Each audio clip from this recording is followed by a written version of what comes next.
Buenas tardes, ¿me acompañas sobre tus pies? Vamos a leer Isaías 43, versículo 1 al 7.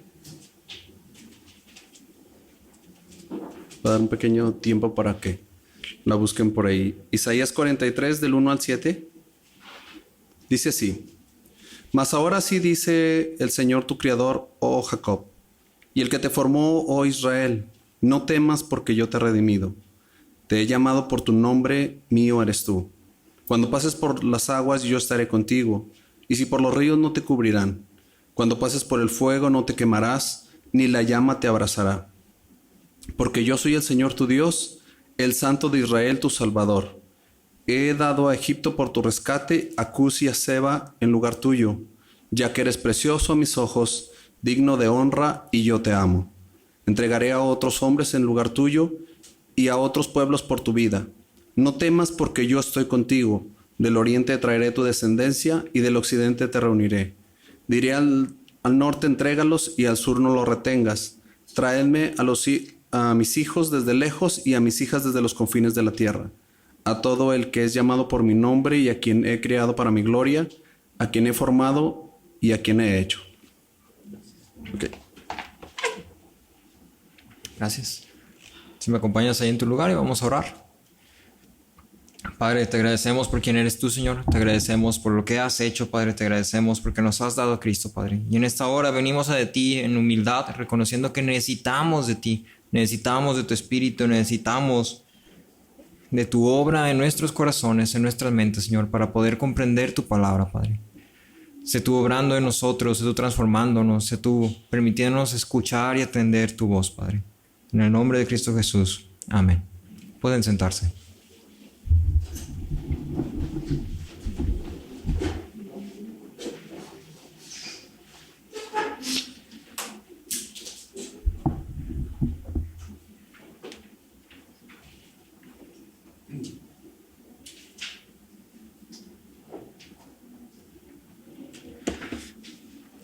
Dios quiere que sea feliz.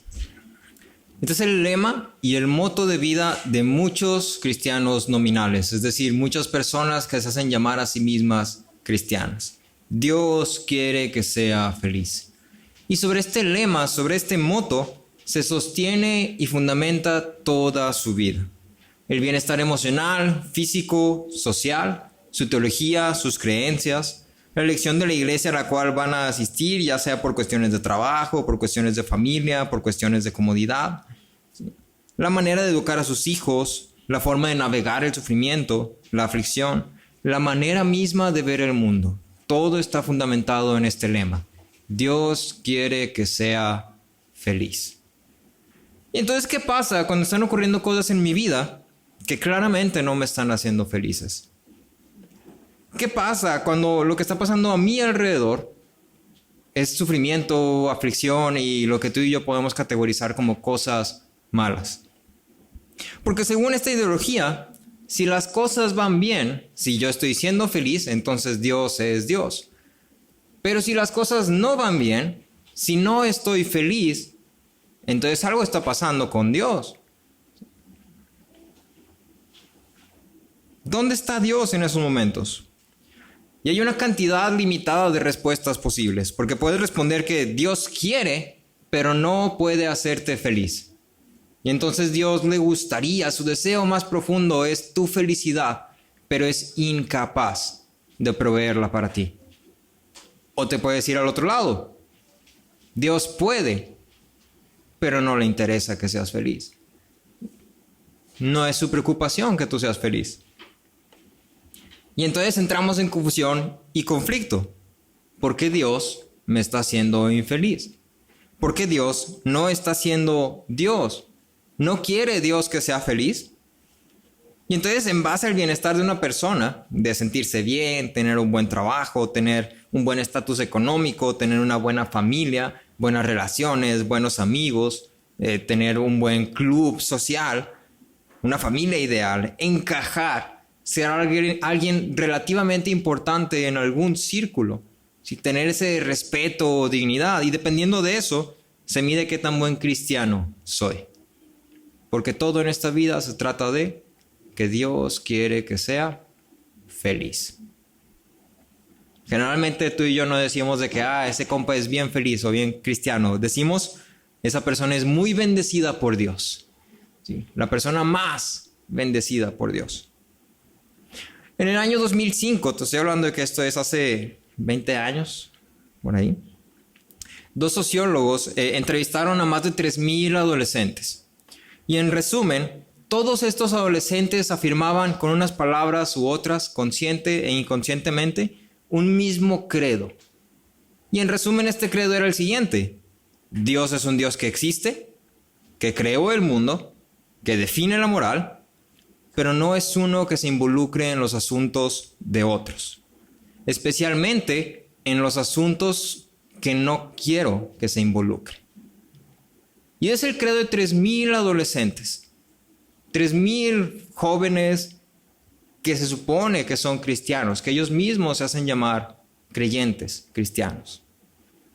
Este credo, esta perspectiva, esta ideología de quién es Dios, es algo que se ha infiltrado profundamente en la iglesia cristiana, proclamando que el propósito de Dios para tu vida es uno solo: Dios quiere que seas feliz.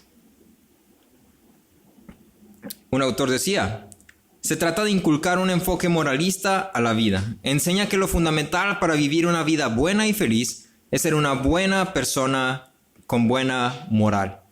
Eso significa ser bueno, amable, agradable, respetuoso, responsable, trabajando en la autosuperación, cuidando de tu salud y hacer lo mejor para tener éxito. Y de eso se trata la vida. Y sale a relucir en esas entrevistas que la mayoría de los muchachos, cuando se trataba de responder preguntas cruciales respecto a la fe y la religión, preguntas como ¿qué es el Evangelio? ¿Quién es Cristo? ¿Qué es la fe? ¿Quién es Dios? ¿Qué pide Dios de ti? ¿Qué es el pecado? Y eran personas que no podían responder. A pesar de tener años en la iglesia cristiana, eran preguntas que no podían responder. Y entonces aquí primero un punto de examinación, ¿no? Ante estas preguntas que te presento, ¿qué es el Evangelio? ¿Cómo responderías? ¿Puedes responder qué es el Evangelio? ¿Tienes una respuesta clara y concisa? En las matemáticas, 1 más 1, 2. Pero cuando se trata de algo crucial para la vida, ¿qué es el Evangelio? Híjole, no, pues es que hazte cuenta que todo empieza de que en Génesis y luego va avanzando y así, y luego Dios y Eva, esa Eva, no, se pasó Eva. Pero entonces la serpiente y Cristo y la cruz y Pilato, se pasó Pilato también, no. Y ahora yo, amén. Ese es el Evangelio. Sí, listo. Cuando te preguntan qué es la fe, ¿puedes responder? Si te preguntan qué es el pecado, cuál es el problema del hombre, por qué necesitamos salvación, ¿podemos responderlo? Porque para estos jóvenes la mayoría de las respuestas se reducían a un como sea. Sí, eso está bien. Lo que sea funciona. Cada quien, ¿no? Eran incapaces de articular sus creencias y pocos de ellos eran capaces de mostrar un entendimiento teológico serio, es decir, un conocimiento de lo que la Biblia está enseñando. Según estos sociólogos, ellos decían, para la mayoría de los adolescentes, nadie tiene que hacer nada en la vida, incluyendo algo que ver con la religión. Lo que sea está bien, si eso es lo que una persona quiere. Es decir, si tú decides que la forma en que quieres vivir tu vida es siendo famoso, está bien. Si tú quieres vivir tu vida siendo una persona aislada que nunca se relaciona con nadie, está bien. Si tú quieres vivir tu vida siendo la persona más social y hacer un montón de cosas por todos lados y viajar por todo el mundo y nunca tener una casa porque vas a estar viviendo en todas las partes de este planeta, está bien. Lo que sea es bueno. Y entonces esta indiferencia, esta apatía, como sea, lo que sea, es lo que marca mucho de la cultura. Y no solamente en la iglesia, sino que también en aquellos que afirman tener fe, pero no tienen una comprensión de lo que significa tener fe. Todas estas respuestas apuntan directamente a una falta de entendimiento profundo de lo que es el Evangelio. Y lo más sorprendente de todo esto es lo siguiente. Te estoy hablando de 3,000 adolescentes plus. Para muchos de estos, esta era la primera vez que alguien los cuestionaba respecto a la fe. Era la primera vez que alguien se sentaba con ellos y les preguntaba, oye, ¿qué piensas tú de esto? ¿Qué piensas tú de aquello? ¿Qué entiendes por esto? ¿Qué entiendes por aquello? ¿Qué significa para ti esto? ¿Qué crees que dice la Biblia sobre aquello? ¿Para qué existimos? ¿Para qué vivimos? Y para muchos de estos adolescentes, era la primera vez que alguien se sentaba, que un adulto se sentaba con ellos a preguntar. La primera vez. Y entonces esta no es una ideología que ellos hayan creado para ellos mismos. No es una perspectiva que ellos mismos hayan tomado y se hayan sentado a meditar y hayan pensado en sí, claramente por aquí es. Esta es una perspectiva a la cual fueron moldeados e influenciados por la cultura, por la iglesia y por sus propios padres. Y es una cultura que hoy en día está activa y prominente. Es una cultura que hoy en día puede salir y preguntar a cualquier persona, oye, ¿tú eres religioso? Y te van a decir, pues no soy religioso, pero yo tengo fe. Mi fe está muy firme. Yo creo que Dios es Dios y todas las diferentes religiones, pues Dios es Dios y simplemente se presenta a sí mismo diferente, pero mi fe está firme. Está tan firme que yo puedo ir a una iglesia católica, cristiana, mormona, y yo puedo adorar a Dios.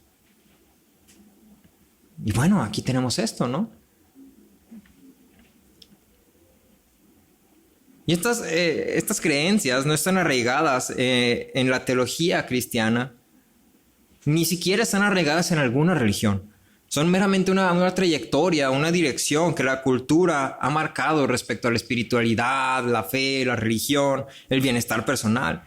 Y en lugar de tener un compromiso consciente, intencional, serio y costoso, solo se tiene un cierto sentido de espiritualidad para beneficio personal.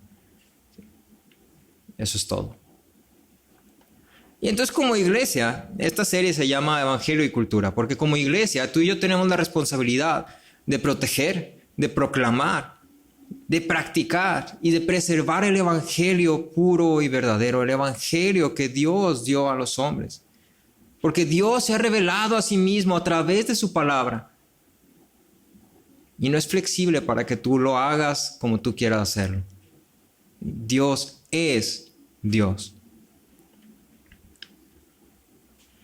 Esta ideología coloniza el cristianismo mismo, porque en esta nueva religión se seduce a estos conversos, a estas personas creyentes, que nunca tienen que abandonar sus congregaciones, nunca tienen que abandonar su identidad cristiana, pero pueden abrazar esta nueva fe y todas sus dimensiones poco exigentes.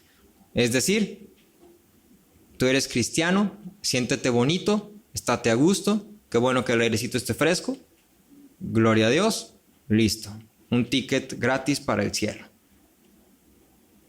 Y ya, no más. Entonces, quiero avanzar tratando de responder 3 preguntas. La primera es, bueno, ¿qué es esta ideología? ¿Sí? ¿Qué es esta perspectiva? ¿De qué te estoy hablando? Segundo, ¿por qué la gente lo cree? Y tercero, ¿qué dice la palabra al respecto? Otra vez, primero, ¿qué es esta ideología? Segundo, ¿por qué la gente lo cree? Y tercero, ¿qué dice la palabra al respecto? Cuando tú y yo vamos a la definición de una religión se define tal cual el diccionario, es un sistema formalizado de creencias, prácticas culturales y visiones del mundo concernientes a la realidad sagrada, divina o definitiva. Quédate con esto. Una religión es un sistema formalizado de creencias y prácticas. Creencias y prácticas. Es un sistema, punto por punto, estructurado, sistematizado. Pero esto que yo te estoy contando, esta ideología de la que te estoy hablando, no es una religión. No entra en esta definición porque no tiene un set de creencias y prácticas que se deben de hacer. Como cristianos, tú y yo nos reunimos los domingos y es parte de la práctica de la vida cristiana, es parte de la religión cristiana. Como cristianos sabemos que debemos de leer la Biblia, debemos de orar, debemos de ayunar, porque es parte de la religión cristiana. Como cristianos sabemos que hay una ley la cual rige nuestra moral y ética, porque es parte de la religión cristiana. Pero en esta ideología no hay nada de eso. Simplemente hay una serie de pensamientos un tanto dispersos que te hacen caminar en una cierta dirección. Esta ideología es algo que se conoce como deísmo terapéutico moralista. Deísmo, porque se cree en la existencia de Dios. Terapéutico, porque se trata de que te sientas bien. Y moralista, porque solamente tienes que ser buena persona y mejorarte cada día. Deísmo terapéutico moralista. Entonces las personas cuyas creencias se alinean con esta ideología rechazan en gran manera lo que es profesar una religión, pero preservan de manera personal e individual creencias de su idea de Dios, de ellos mismos y de para qué existen. Y entonces este set de creencias se puede resumir en 5 afirmaciones. Número 1. Existe un Dios que crea y ordena el mundo. Existe un Dios que creó y ordena el mundo. Número 2. Dios quiere que las personas sean buenas y justas entre ellas. Y número 3. El propósito de la vida es ser feliz. Y ser feliz significa sentirse bien con uno mismo. Entonces, mientras tú no te sientas bien con uno mismo, no puedes ser feliz y entonces no estás cumpliendo tu propósito en la vida. Número 4. Dios no tiene que involucrarse. A menos que tú quieras. Si tú quieres que se involucre, tomas tu teléfono de línea de tierra, de los rojos que están ahí pegados a la pared de emergencia, con el contacto directo hacia Dios, lo descuelgas. Dios, es que Melanie no me hace caso. Y ya. Fuera de eso, ahí está, colgado el teléfono. No se necesita. Y número 5. La gente buena va al cielo. Entonces, según esta ideología, todo se trata de ser felices. Todo se trata de sentirse bien. Todo se trata de ser buenos. Según esta ideología, tú y yo no necesitamos a Dios todo el tiempo, solamente en situaciones extremas. Y este es el aspecto terapéutico. Dios es como un terapeuta, un servidor al alcance de una llamada telefónica, un mensaje privado o una oración ferviente, una oración apasionada, de que hay un ayuno de 40 días y 40 noches para que Dios me responda. Mientras me sienta bien, puedo resolver los problemas que tengo. Puedo llevar mis relaciones bien, puedo hacer las cosas bien en mi trabajo y fuera de eso, Dios no tiene que estar involucrado porque no es necesario. No necesito a Dios para hacer lo que estoy haciendo en este momento. Cuando las cosas empiezan a tornarse mal, bueno, entonces ahora sí. Cuando hay problemas en el trabajo, bueno, entonces ahora sí. Cuando mis hijos no me están haciendo caso, bueno, entonces ahora sí. Cuando mis relaciones no están yendo como yo quisiera, bueno, entonces ahora sí. Pero mientras todo vaya bien, Dios se queda aquí colgado. No lo necesito en este momento. Entonces hay una gran mezcla entre lo que es el individualismo, el que cada uno dice por su cuenta qué quiere ser, cómo va a hacer las cosas, la cultura que determina lo que es bueno y lo que es malo, la cultura terapéutica de ahora todos somos psicólogos y ahora todos tenemos que sanar nuestro niño interior, ser consumidores religiosos, el hecho de venir a iglesias y simplemente escuchar, consumir e irse, pero no comprometerse a servir, no comprometerse a estar ahí. Y una gran falta de doctrina bíblica que resulta en lo que solamente puede ser llamado un falso cristianismo. Un cristianismo diluido, o lo que llamamos a veces cristinos. Somos cristinos. Y entonces de repente estamos escuchando sermones en internet, o en iglesias incluso, que solo se tratan de cómo Dios quiere hacerte rico, y cómo Dios quiere hacer que te sientas bien, ¿sí? De cómo deberías sentir una paz que sobrepasa todo entendimiento para tomar decisiones. Y mientras no sientas eso, por ahí no es. O meramente pláticas motivacionales de figuras famosas cristianas que nos animan a vivir y tomar decisiones mientras somos llamados a ser fuertes y valientes. ¿sí? Porque todo lo podemos en Filipenses 4:13.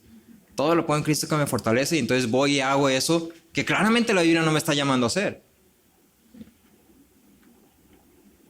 Y entonces este es el aspecto moralista. Lo más importante para ti, para tu vida, es que estés en un constante camino de mejoría. Mejoría emocional, mejoría mental, mejoría relacional, mejoría física y mejoría espiritual, es decir, el sentido de estoy bien con Dios. Y entonces, en lugar de confrontar el problema del pecado, la necesidad de salvación, la obra de Cristo, todo se trata de traumas, enfermedades, trastornos o cicatrices emocionales, que son la fuente de los problemas de los hombres. Es que tu problema no es el pecado, tu problema es que tú tienes una herida emocional. Y entonces, hasta que no sane tu herida emocional, vas a seguir haciendo lo mismo. Vas a seguir cometiendo los mismos errores. En lugar de pensar a Dios como creador, a quien debes toda honra y gloria, es más como un buen contacto para resolver problemas, para desahogarme, para pasar un tiempo agradable, sano. Entonces tus problemas de ira no son en realidad problemas de ira, o resultan de que tu padre era un hombre iracundo y te dejó con heridas emocionales que todavía no sanan, porque las dejaste ahí y nunca las curaste. Y entonces lo que necesitas hacer es sanar y recordar que Dios es tu Padre que te ama, y listo. Eso es todo, eso es lo más importante que tienes que hacer. O nunca buscas a Dios, salvo cuando se avecina algo preocupante, como un examen semestral, una entrevista de trabajo, cuando alguien que conoces está enfermo, cuando vas a hablar con la persona que te gusta, claro que sí. Dios, dame fuerza y dame gracia. ¿Sí? O necesitas que tu nuevo negocio prospere. Y entonces ahora sí, Dios, un favorcito, ¿andas ocupado? O la religión, la iglesia, la comunidad te hace sentir muy bien y feliz y parte de algo. Y por eso vas, por eso estás ahí. Porque te hicieron parte del grupo de alabanza, porque cuando cantan X canción, no, es que se siente bien hermoso. Yo siento así cuando cantan esa canción, como viene el Espíritu y me abraza. Y yo siento, wow, una paz que sobrepasa todo entendimiento. Y no, es que tú no entiendes. De repente todos mis problemas se van. Así, no, y ya quiero que sea domingo otra vez. Es más, acaben la canción y cántenla otra vez, por favor. Y entonces todo se trata de eso. Solo necesitas recordar que Dios te ama, que eres suficiente, que tú puedes hacerlo y que Dios quiere que seas feliz. Pecado, juicio, ira, santidad, no lo necesitas. Es irrelevante para tu día a día. De hecho, no solo es irrelevante, está desactualizado. Entonces deja el lenguaje de iglesia en la iglesia. Y ya cuando vayas allá a tu trabajo y a hacer tus otras cosas, pues usa el lenguaje de allá. El lenguaje ese de iglesia ya está muy viejo. Y en todo esto, si lo notaste, Dios no es más que un tipo de asistente en este trayecto nuestro de ser buenas personas, sentirnos bien y estar bien. Dios es simplemente un algo ahí que si nos sirve lo podemos tomar y si no nos sirve lo podemos dejar. Y se acabó. Y entonces, ¿por qué la gente lo cree? Recuerda, lo que estamos hablando es deísmo terapéutico moralista. ¿Por qué la gente lo cree? En estos últimos años, no sé si te has dado cuenta que ha crecido mucho la tendencia de que cuando vas a hablar a algo para servicio al cliente, ya no es una persona, es un menú. No me acuerdo si era por el celular o por la línea de internet, no estoy seguro, pero marqué porque quería levantar un reporte porque no estaba funcionando. Y entonces tú tienes varias opciones, ¿no? Lo primero que te dicen es, entra a nuestra página de internet o a la app y ahí como que hay una opción de servicio al cliente. Y si eso no funciona, puedes contactarnos por WhatsApp. Y si eso no funciona, puedes marcar este número. Y entonces pues ahí estaba yo, ¿no? Viendo cómo lo podía hacer. Y no lograba comunicarme con nadie y entonces marqué el número. Y entonces marcas el número. Gracias por llamar al servicio al cliente. Si lo que necesitas es saber la información de tu línea, marca 1. Si lo que quieres saber es una confirmación de tu pago, marca 2. Si quieres cambiar o continuar o cancelar el plan, marca 3. Para más opciones, marca 4. 4. Gracias por llamar a servicio al cliente. Si lo que necesitas es levantar un reporte, marca 1. Si quieres dar seguimiento a tu reporte, marca 2. Para regresar al menú principal, marca 0. 1. En este momento no podemos atenderte. Espera en la línea. Y entonces así te la llevas. Así te la llevas. Y entonces estoy acá yo, porque ya era como la 5ª vez que marcaba. Y estaba todo frustrado. O sea, ya está así de que voy a cortarlo yo con unas tijeras al internet y ya no lo voy a pagar. Y la contestadora como si nada. Ni se inmutó.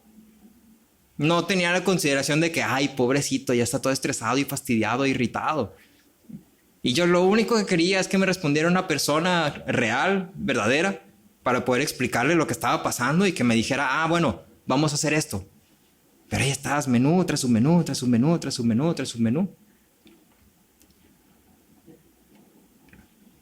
Y el punto es esta máquina no piensa, no considera, no se inmuta, solo contesta. Es una máquina impersonal. Y entonces la pregunta crucial aquí es, ¿por qué la gente llega a creer las mentiras del deísmo terapéutico moralista? Y la respuesta es muy extensa, pero podemos resumirla a una sola cosa. Porque la gente cree que Dios es un ser impersonal. Porque la gente cree que Dios es un ser impersonal. Porque creen que Dios está lejos. Porque creen que Dios no está.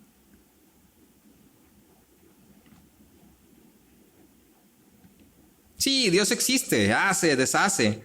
Pero este Dios no es como un tipo de servicio al cual solo requiero contactar si lo amerita la circunstancia. Dios no tiene mucho que ver conmigo. Es un buen contacto, pero así que tú digas amigos o una relación, no. No lo necesito para mis relaciones, no lo necesito para encontrar un propósito, no lo necesito para educar a mis hijos, no lo necesito en mi trabajo, no lo necesito en mi vida, pero es útil tenerlo. ¿Y por qué crees esto? ¿Por qué la cultura lo cree? ¿Por qué específicamente los adolescentes lo creen? Y bueno, en pocas palabras, porque eso es lo que vemos y lo que nos rodea. Porque el cristianismo se ha diluido a simplemente ser algo que se trata de sentirse bien y estar bien.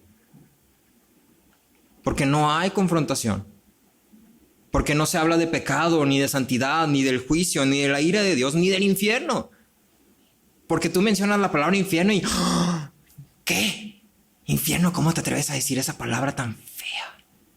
Mejor háblame del amor de Dios, eso sí me gusta. Háblame cómo Dios es bueno. Háblame cómo lo puedo en Cristo que me fortalece. De eso sí háblame.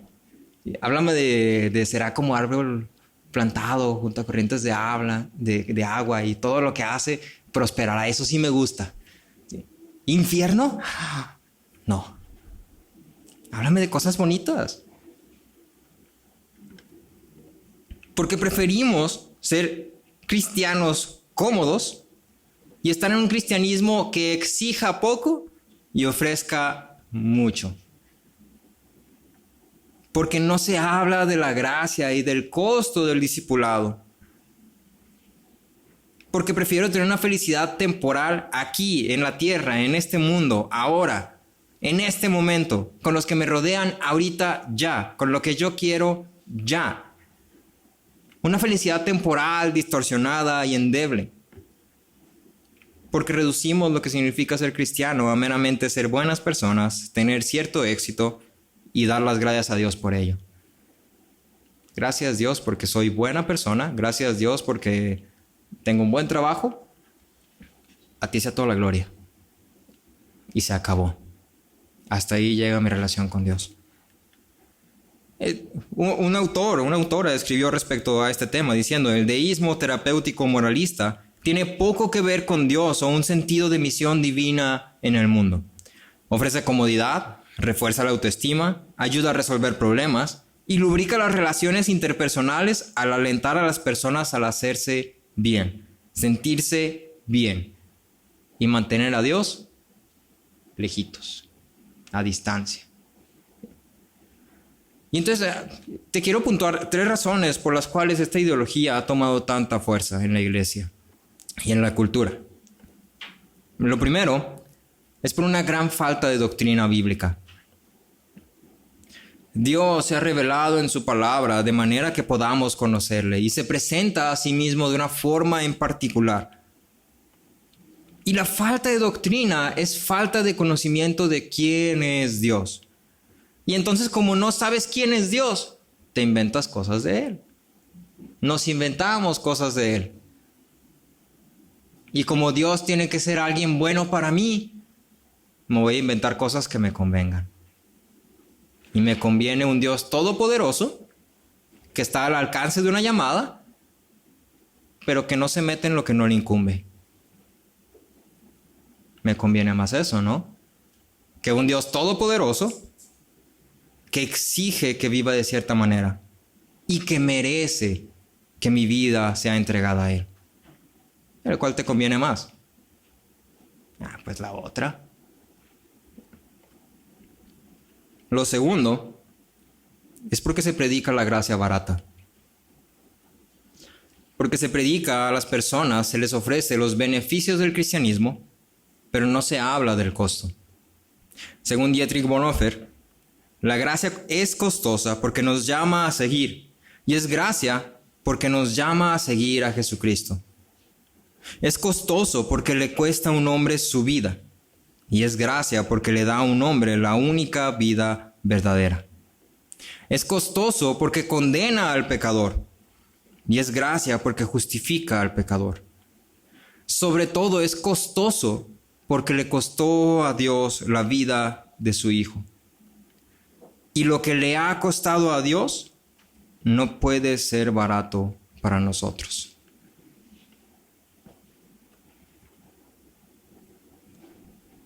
Pero tú y yo creemos en la gracia barata. Porque tú y yo no queremos estar aquí porque eso nos va a dificultar la vida. Lo que queremos son soluciones, no más problemas. Porque lo que quiero es vivir bien, sentirme bien y estar bien aquí, ahorita y ahora. Yo no estoy pensando en la eternidad, yo no estoy pensando en lo que va a pasar cuando muera. Yo no estoy pensando en el juicio, yo no estoy pensando en el hecho de que esto solamente es un poco de tiempo. Yo estoy pensando aquí y ahora, quiero estar bien y quiero tenerlo todo. Quiero sentirme bien. Quiero pasarla bien. Y lo tercero es lo siguiente. Somos necios de corazón. Nuestro corazón está endurecido. En Romanos 1, versículos 19 al 23, dice: lo que se conoce acerca de Dios es evidente dentro de ellos, pues Dios se los hizo evidente. Desde la creación del mundo, sus atributos invisibles, su eterno poder y divinidad se han visto con toda claridad, siendo entendidos por medio de lo creado, de manera que ellos no tienen excusa. Pues aunque conocían a Dios, no lo honraron como a Dios ni le dieron gracias, sino que se hicieron vanos en sus razonamientos, y su necio corazón fue entenebrecido. Profesando ser sabios, se volvieron necios, y cambiaron la gloria del Dios incorruptible por una imagen. Y entonces Dios viene y se presenta, y lo leía ahorita el pastor Aarón. Mira, aquí están las estrellas, déjalas extiendo como una cortina. Y tú y yo reducimos a ese Dios que tiene todos los océanos y todas las aguas del planeta aquí, en su mano. Y lo reducimos a: mira mi contacto. Dios me dio follow en Instagram. ¿Sí? Y ya. Eso es todo.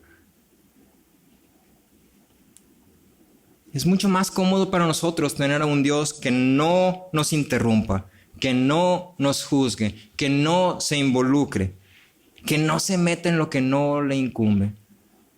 Y entonces seccionamos nuestras vidas y preferimos que Dios solo se limite a lo que le corresponde. Yo solo le doy acceso a Dios a las áreas que quiero que Dios acceda. Cuando yo quiero que Él acceda. Él solo actúa cuando yo le llamo. Pero la idea de un Dios a quien pertenezco, la idea de un Dios a quien debo de rendir mi vida, la idea de un Dios a quien debo de rendir cuentas de todo lo que hago, la idea de un Dios de quien dependen todas mis relaciones, que me ha llamado a vivir de una forma particular, con límites particulares. Bueno, esa idea no me gusta, esa idea no es grata, esa idea no es cómoda, esa idea no me va a hacer feliz, aquí y ahora. No me gusta. Y entonces prefiero esta idea de un Dios impersonal, que me hace sentir bien cuando llamo, o cuando yo voy a donde está Él, pero que no me confronta. Y esta es la situación de gran parte de la cultura, incluidos muchos de los que están en la iglesia cristiana. Al ver el modelo de la iglesia, en el caso de los adolescentes, al ver a sus padres y la forma en que ellos viven su cristianismo, al ver lo que les rodea, pues sí, lo único que van a conocer es a un Dios impersonal, pero no al Dios verdadero.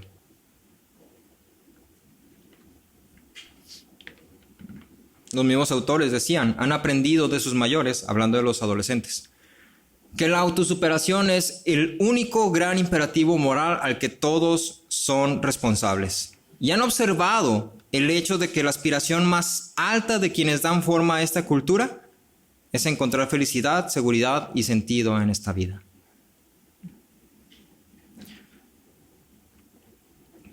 Y entonces hay una última pregunta para responder.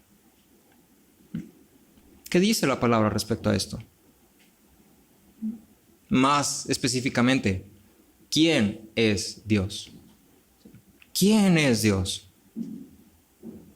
Porque lo que el deísmo terapéutico moralista dice respecto a Dios, plenamente es una mentira.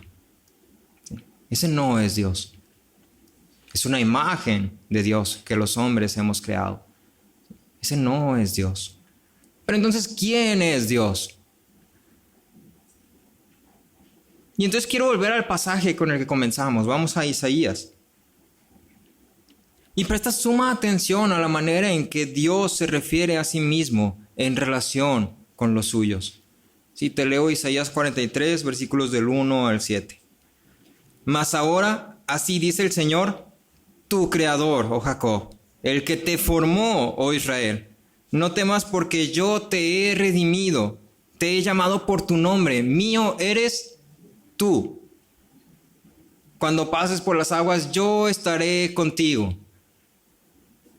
Si por los ríos no te cubrirán, cuando pases por el fuego no te quemarás, ni la llama te abrazará.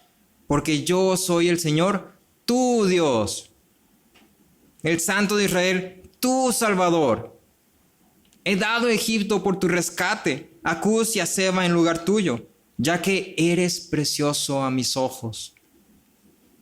Digno de honra y yo te amo. Entregaré a otros hombres en lugar tuyo y a otros pueblos por tu vida. No temas porque yo estoy contigo. Del oriente traeré tu descendencia y del occidente te reuniré. Diré al norte, entrégalos, y al sur no los retengas. Trae a mis hijos desde lejos y a mis hijas desde los confines de la tierra. A todo el que es llamado por mi nombre y a quien he creado para mi gloria. A quien he formado y a quien he hecho. ¿Son estas palabras de un Dios impersonal, de un Dios lejano, de un Dios que solo se involucra cuando tú quieres que se involucre? ¿Son estas palabras de un Dios que solo está cuando tú le llamas? ¿Son estas palabras de un Dios que lo único que quiere es que seas bueno y te sientas bien?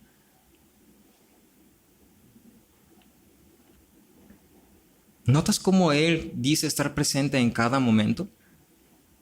Yo estoy contigo, tu Dios, tu Salvador, mío eres tú, mis hijos, te he creado para mi gloria, eres precioso ante mis ojos. ¿Son estas palabras de un Dios lejano?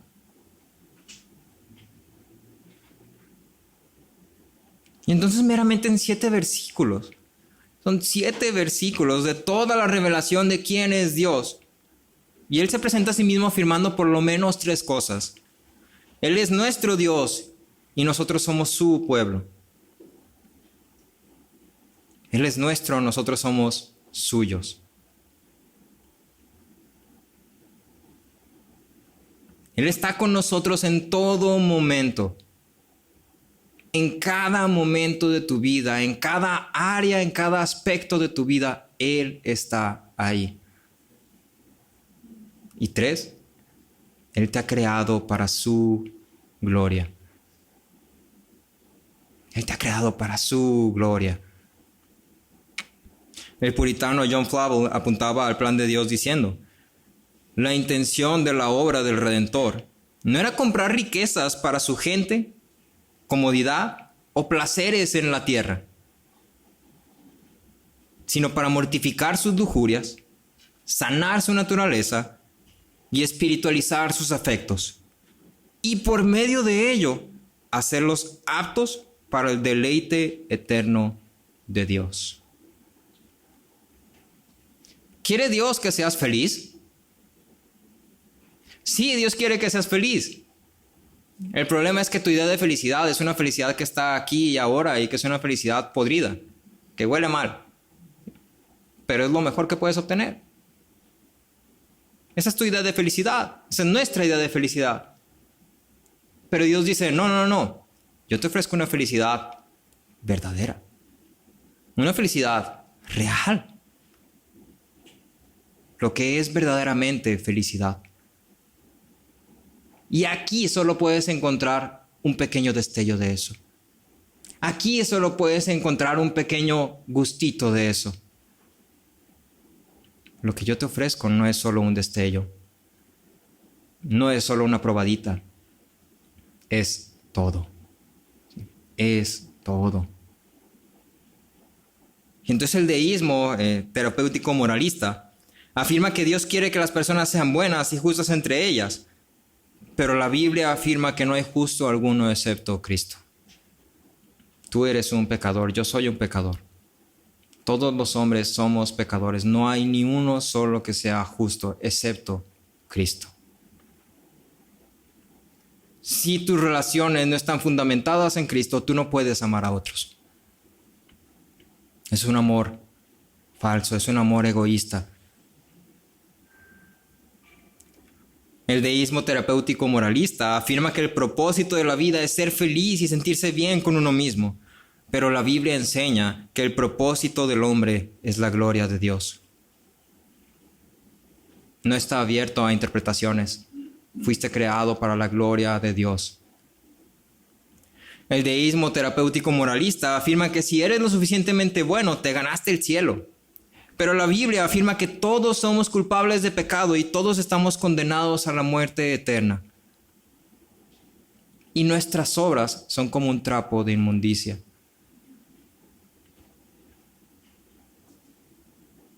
Y solo hay una forma en la que tú y yo podemos cambiar eso.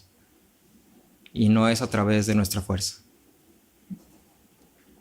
El deísmo terapéutico moralista afirma que Dios es un ser impersonal y que solo actúa cuando es llamado.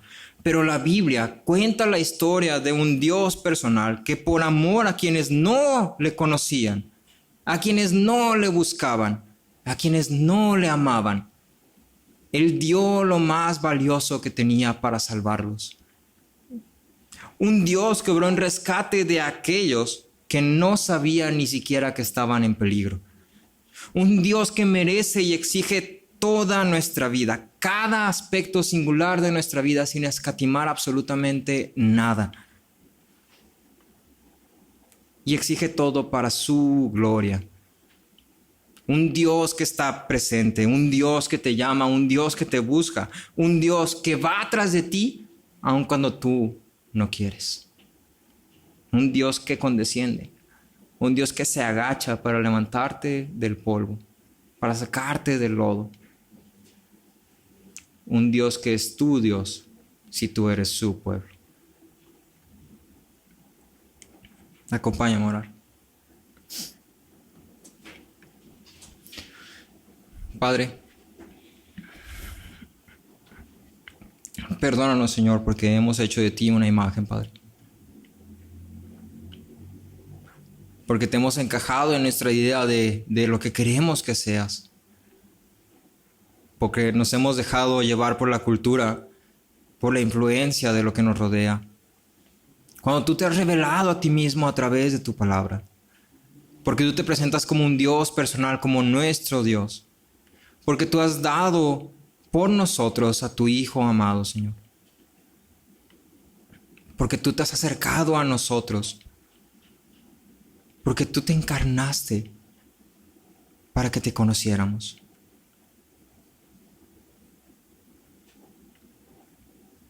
Perdónanos porque te hemos utilizado, porque te hemos visto como una herramienta, te hemos pensado como una herramienta, porque te hemos excluido y te hemos quitado de nuestra vida, Señor, cuando es imposible hacer eso. Porque no hemos vivido para tu gloria. Y te pedimos que seas tú confrontando estos ídolos, que seas tú confrontando estas ideas cerradas, estas mentiras que puede haber en nuestros corazones. Y que seas tú trayéndonos al arrepentimiento genuino. Que podamos recordar y considerar que tú eres el Dios que nos ha creado para su gloria. Que somos pecadores necesitados, pero que tú has enviado a tu Hijo en salvación de nosotros.